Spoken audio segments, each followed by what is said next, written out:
very seriously. Because I've been through 4 different towns where I was, I went through the whole thing on public access TV, and I've looked into a whole lot of regulations on it, and so on and so forth. You've got to take them to federal court and do it. And believe me, that'll get some coverage. So, Chris, you had a point that you wanted to bring up? Yeah, let's. I want to move on a little bit to the birthright citizenship. Years ago, U.S. Senator Jacob M. Howers, this was a long time ago, was succinct in his contributions to the 14th Amendment by stating that birthright citizenship only applies to those children whose parents are already legal immigrants who have become legal citizens. And it does not, nor was intended to infer that you give birth to a child 15 minutes after arriving across the border, and thus, ipso de facto, the child is a citizen. So here comes the question, and I want the panel to go over this. Where and how did this misinterpretation of that become this entire axiom that now, we come across the border, the child is born. Look at the DACA situation that's going on there, that somehow we're allowing these children to just ipso de facto become citizens. Well, the birthright citizenship started with slavery. That goes right. Well, that was part of what Jacobs was saying. That was part of the slave trade, the slave era, because they were counting blacks as 2/3 or something. So they had to compromise, and they said, "Well, we'll do this."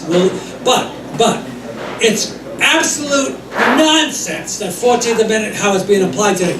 If you are a citizen of America and you bring your kids to England, and you're in the army or whatever, and those kids are born, what are they? They're Americans. They're Americans, right? Every other country does this except this lunacy of America that allows these people that don't have nothing to do with this country. Nothing, mentally, physically, nothing. And yet, they make them sit, and then they get on the payroll, Social Security, blah, blah, blah, blah. And then when they, let me tell you what the Koreans are doing. The Koreans are coming in, 1%, birthing their kids here, right? They're American citizens. You know what they do next? They go back to Korea. And you know what they do next?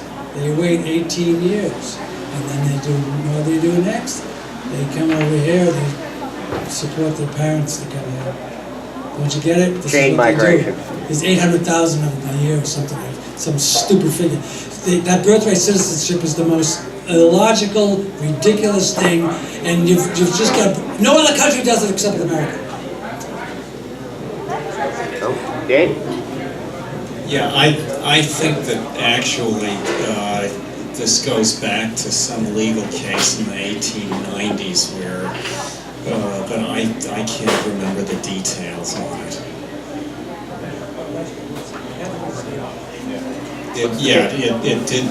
Well, the 14th Amendment was passed so that the children of born to former slaves could be citizens. But I think there was a case in the 1890s having to do with children of Chinese workers or something like that. But as I said, I don't remember the details. Do you, Steve? Ahead of my time. Okay. Want to move on to the wall? Yeah, I was just going to say, let's talk about the wall for a second. Earlier, we had a little discussion about the wall, or a wall, and it was brought up about E-Verify. I know that somebody here in the audience wants to kind of talk about the ask a question related to E-Verify, how that's going to work. In my own personal opinion, you have to stop the people coming in. E-Verify is only after they're here. So it needs to be a combination, and I would agree with what the panel talked about, that we have to be able to stand up and tell businesses, look, if you're going to hire people who aren't E-Verified, we're going to pull your business permit. Milford's a very good example of that, which we'll get into. But if you want to do the research on Milford, I think you'll find it extremely interesting is how the ups and downs in Milford of the amount of illegals and so on and so forth, and how the IRS came in the Bush era, and then they shut down a lot of these businesses. But ironically, there was a guy that was president recently for 8 years, and it seemed to flourish again. And now Maureen has told me that it's worse than it ever was in Milford. So let's just talk about the wall a little bit. Anybody have any questions about the wall? Or comment? Go ahead, sir. Yeah, let's do that video up there. Sure, you want to play? Okay. Let's get that going. And then I'm We'll gonna play a 3-minute video for and you. then I'm gonna interject here on the wall. This will lighten it up a little. Yeah, I gotta get out of here. Snowing, it's dreary, it's wet, it's disgusting outside here in Washington, D.C. And I've got a tip for a beautiful, big wall to hunt down. We're going to Hollywood, California! The fantastic home of some incredible walls. Let me tell you, some of the most beautiful walls in America. We're going to bring you wall-to-wall coverage of their walls. Let's go.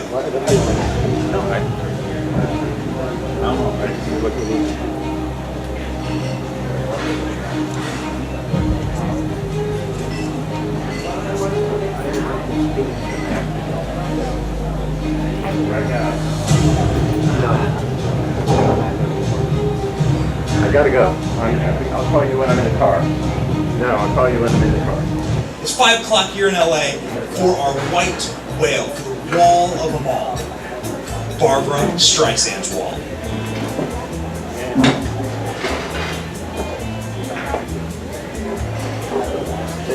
Every time this president said something that wasn't true, I just had to eat pancakes.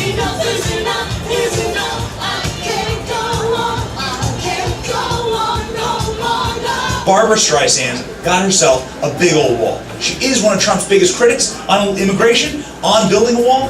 Photographs in my head, the pictures, you know, the children being ripped out of the arms of their parents.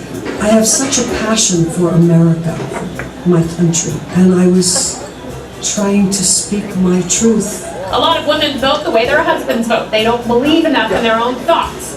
Maybe that woman who's so articulate, so experienced, and so fit for the presidency, Hillary, was too intimidating. But she herself has a beautiful, beautiful wall and a beautiful gate where you can knock and ask to come inside. That wall ain't like butter. Barbara, we love you. Hello, gorgeous. The movie was like butter. Like butter. Like a big stick of butter. Babs is not taking in any caravans. Let me promise you that.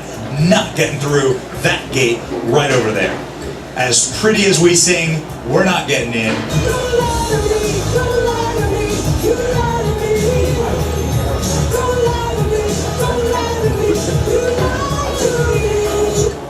This has been a long day of wall-to-wall coverage here in sunny Los Angeles. We've seen some of the biggest celebrities in the industry, some of the biggest sports stars in the industry, some of the biggest critics of President Trump and his immigration policy. How do they choose to protect the things that they love? With the wall. All of them. So the question for America, how do you choose to protect what you love? We'll see you next time on the next episode of Walls Across America. So one of the things I want to interject in here is, you know, countries around the world have erected walls. Walls and barriers going up. There's a huge migrant thing going on in Europe. Eastern Europe is actually leading a lot of the construction, believe it or not, with the help from the UN and US foreign aid. Croatia just completed an incredible border fence. Of course, Israel touts a 99% success rate after they erected a complete barrier, sealing off the entire Palestinian areas. It's reduced terrorism, reduced everything. This is why you see now they have to fire rockets over, because they can't get in and actually start blowing everything up. In history, Hadrian's Wall, it was some of the early designs. You see that it's over 100 feet tall. Barracks, defense points, still there. It's just a historical landmark now. The Great Wall of China, built thousands of years ago. And here we have this entire concept from people on the left and the media and everywhere else saying, oh, we can't put up a wall. It's technologically impossible. Well, some of these people ought to go to China and go look at that place. They certainly didn't have the technology then that we have today. But somehow building a wall along our southern border has been ridiculed and argued to be impossible. So I want to get to the panel about why is this such a sticking point?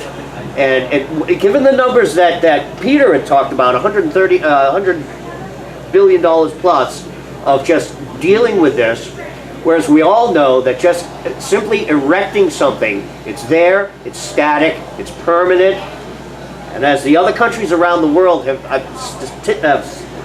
shown constantly, is that these things actually do work. If they didn't work, then again, why would Israel have a wall? Why would countries from thousands of years ago build walls? Why would these things exist if so-called they don't work today? Go ahead. I think that we have learned in the last couple of years that there are various enemies of our country who want to divide us.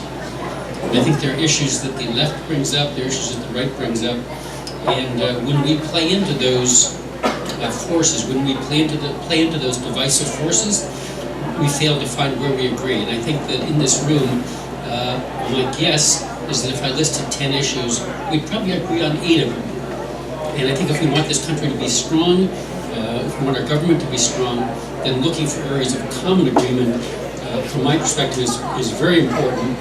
And so I'm going to hold off on any comments about the wall because I'm looking for areas about immigration policy that are effective where we can find agreement. Here's my example. What I think should happen. I think now, we have a problem with what's called the Posse Comitatus Act. You can't use the military to get involved in this. But what I think they should do is they should put a lot of these military training camps on the border somewhere, like in Arizona, plenty of room, and just put them there. You know, these walls you're talking about in Rome, every mile there was a place where the soldiers were in. Well, every mile. They could see the other tower, right? America should have a training base and just put them all over the place. That would be a good start to them. Now, as to the wall itself, I've been down there, I videotaped all down there, I've seen the garbage and the mess, and I was just talking to somebody about this. It's a catastrophe. In fact, it's like a war zone. They have to leave some of that garbage there because it's a crime scene, believe it or not. I mean, even though I've seen them taking stuff out of there, there's backpacks. The cows that are going into the pastures and stuff are eating the stuff and choking.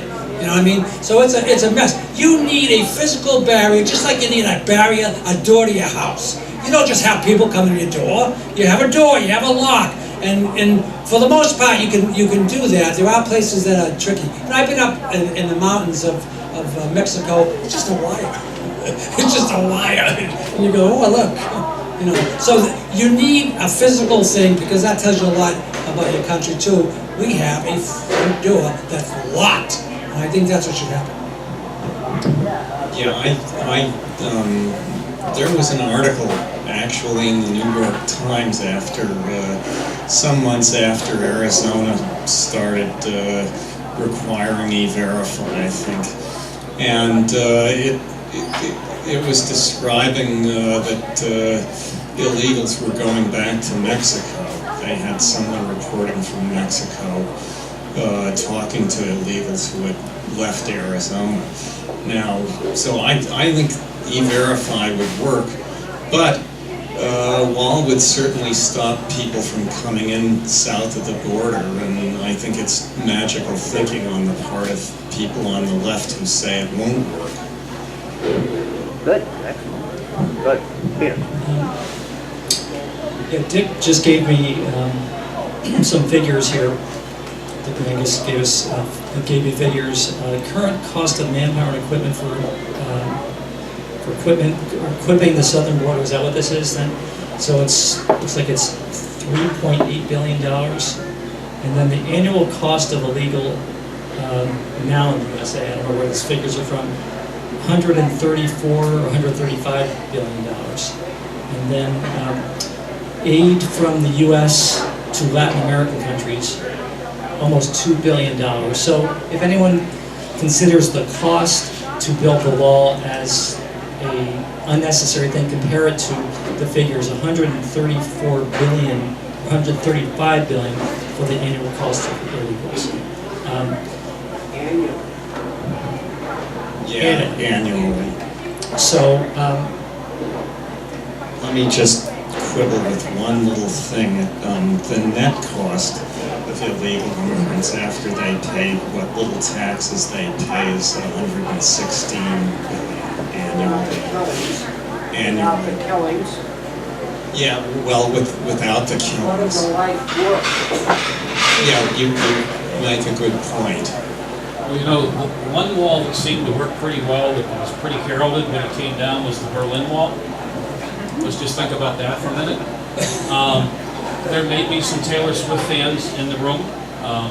My son, who's now 20, thinks she is the most gorgeous thing in the world. And when he was 14, when she bought her estate down in Newport on the water, he begged us to take him down. I just have to see the house. Maybe I'll get a chance to see her. So we went down, and we got to the wall and the iron gates, and he took out a little, like, one of those $5 little digit cameras you get at CVS, and he started to take a picture. And before he could even snap the picture, there were 3 armed guards standing on the other side of the gate saying, "Excuse me, what are you doing?" And he was so startled, he said, "But I really love her, and all I want to do is take a picture of her house." And they finally said, after he pleaded and pleaded, "Okay, but you can't go through the gate. You're going to have to snap it from the other side of the gate." Thank you. Let's talk about Maxine Waters for a minute. Hold on 1 minute. Maxine Waters claims to, registered in a district. She lives in a triple-decker. No, she doesn't. She owns a triple-decker, but the second-floor apartment happens to be not guarded, not alarmed. It's empty. She rents out the top floor and the bottom floor. She lives 8 miles away out of her district in a guarded $8 million mansion. Bernie's house up on Lake Champlain, which I keep telling people, let's just rent a van and let's go up and see Bernie, because he thinks we should all share by a third. I just want to go up there 1 weekend a month with 10 friends. It's gated. So this thing about the wall, come on folks, let's wake up. How cheap is it to build the wall? We talk about how expensive it is. How much money is it going to save by putting up a wall, and then we can stop these $116 billion a year that all we're paying out. I mean, that 1 year, if we can curtail that, we'll pay for the wall. Then we do the E-Verify to get rid of the people who don't belong here. And by the way, I love immigrants, because we're all immigrants, but we need to come here legally. And yes, we need immigration reform, but we got to do something to stop the bleeding. Go ahead. Yeah, I just wanted to add, gentleman asking a question also, but I just wanted to add that once again, the important question is what can we do and so forth. You talk about the wall and so forth. There's really limited, I suppose, that we could do, but I just want to turn this over again to the MCIR folks, primarily looking at the Democrat side. And I think it's an opportunity for particularly the Democrats in MCIR, because I think even in the state there are moderate Democrats who can be reasoned with, that you can explain to them that yes, a wall is needed. And so I would ask MCIR to go after Democrats, to contact Democrats, educate them on this, educate them, like I was saying before, on defeating these bad bills, but also just general information. I don't know if it's flyers or press releases or something to that effect, to let people know that this is not like a hard right issue. This is a solution to a problem that even the New York Times says that it's a border crisis. Even Geraldo Rivera, who's always been an adversary of President Trump, he considers it a border crisis. So that's what I would say as far as things to do. Yeah, so I would urge the Democrats to let other Democrats come. My mission at MCIR is to frame the immigration discussion in ways that make sense in Massachusetts. It makes little sense to talk about immigration in Massachusetts in the same way as one might talk about it in Texas or some other states that have a different political character than ours. So if we're going to talk to people in Massachusetts about immigration, we need to talk about the core values of our politicians, whether it's environmental, whether it's economic justice, whether it's civil rights, whether it's equality. All of those issues are something that we share, And all of those can be used to justify reducing legal immigration and having strong enforcement about illegal immigration. I think that if we can all reach across the aisle, then, again, we have common cause. Because reducing immigration, if you'd ask Cesar Chavez at a certain point, the Farm Workers Union, he would say, you know what? My people do not benefit from immigration. If you asked other advocates over time who have come to understand that the purpose of immigration is to depress wages, that doesn't fit anybody's agenda. So we're in Massachusetts, we're in a leftist state, we're in a democratic state. If you're going to advance the immigration issues, we have to talk not about national security, sorry, that's a low priority. We have to talk not about race, sorry, it's a non-starter here. What we need to do is talk about economic equality, environmental values, economic justice. All of those can be used to justify reducing immigration. Let's speak the language that our politicians understand. Are we good? What, can I just add, I guess for our audience here, I don't know is that giving us something to do or something? I guess you kind of lost.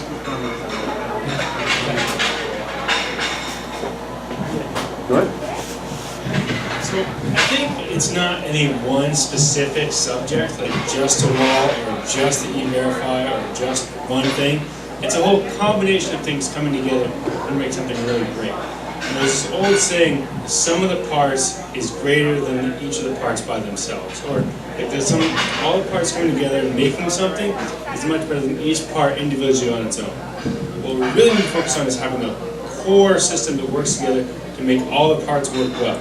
I think we actually have to define, not in terms of what the politicians care about, because the politicians aren't the bosses. I think that's bullcrap. I'm sorry, I really hated that. I really drove me nuts. They're here to serve us. They're here to serve not only us as citizens, but they're also here to protect us from enemies, both foreign and domestic. That's their job. They're here to serve us. They're here to make our lives civil, easy, work.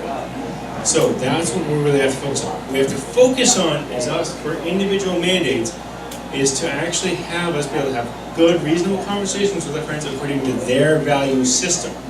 They have a value system. We need to find out what it is and find out what their key triggers are in order to have reasonable conversations to get them to understand we both value the same things, we come at it from different ones, but ours has the results. Ours has the results, we have the same value system. And I appreciate this gentleman in here saying we need to talk about the same value system. That's what I would have to say about this. And this applies to every single issue we have. It's not hate to want people to come through in a correct system where we know who they are. You don't just let anyone into your home. You have friends, you may have like a new insurance agent because you just moved to a new state and you need to get some new insurance. And you decide to need a personal meeting in your home. But you've actually had a conversation with that person and you've had some kind of dialogue to know who they are and what they are about. That is the same with immigration. That is the whole point of having a legal immigration system. If we know who they are, we know what they're about, and we know the purpose of their stay. Are they going to stay here for school? Are they trying to become a citizen? What is the purpose of their stay? What is their history? And how is it going to move forward? That is what an immigration system does for our country. That is how it should work. And we are not against anyone coming. We are against them coming against our laws to, disrupt our system. They have a good system there. If they want to they should also be, we shouldn't just say, hey look, they should come here and suck all of us up. Why aren't they actually working to make their lives better? Why? Because we have a system that hands everything out to them. We should talk to people who say that we hate them, say, no, you just aren't paying attention to the correct things about their country. Why don't you bring up any of the problems in their country? Why don't you talk about their issues? You only talk about us and hate us. That's all you're talking about. Stop it. That's all I have to say. Matt, you want to? You noticed I'm there. Oh, God, Richard. Can I just say something? I want to show you something. Yeah, go ahead. This gentleman said we got to speak their language. Let me tell you something. I've been speaking their language a long time. Emails, blah, blah, blah, blah. I got a Christmas card from Jamie Eldridge, Representative Jamie Eldridge. Not the politicians, our friends. Yeah. These are the people that think like, whatever. Here's what he says. Mr. Rizzoli, you are a racist. I hope that you will accept this short note in response to your letter on September 1st, 2017. This is a panel. They don't think like us. They don't think like I had my hand up. I was Excuse me. He's a Will traitor. you please sit down and let the man speak? I know, but he's a traitor. You know, I called his office one day. A Brazilian girl answered the phone. I was talking to her. She hung up on me. I want to, on behalf of David, I want to thank you for inviting us. I find people with high values here. I find people who care about this country, and I find it incredibly heartening. And I'm incredibly honored that you invited us to come out and speak. And thank you. Thank you. Very kind of you.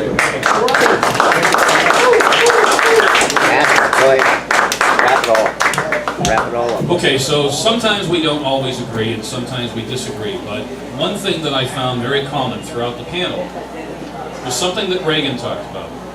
When we agree 70, 75, 80% of the time, why don't we get together and work as a team and versus worrying about the 10, 15, 20, 25, 30% where we don't where we disagree. Because there's a lot of common things which the panel brought up that we can agree on. So, many times when there's disagreements, I find that people try to make it personal. And it shouldn't be personal because everybody has an opinion, just like everybody has a butt. Some butts are nice looking, some are bad. And it's all in the eyes of the beholder, okay? So, what we need to do is, let's not look at each other's butt because it's an opinion. Let's look what the person is saying, listen, be polite, be courteous, and join together and do all the things that we talked about here tonight to try to make a difference. Because after all, this country is worth it. That's how it was founded, and that's how we have to move forward. Okay? Give everybody our table a hand. Spring and summer landscaping. Call ICE.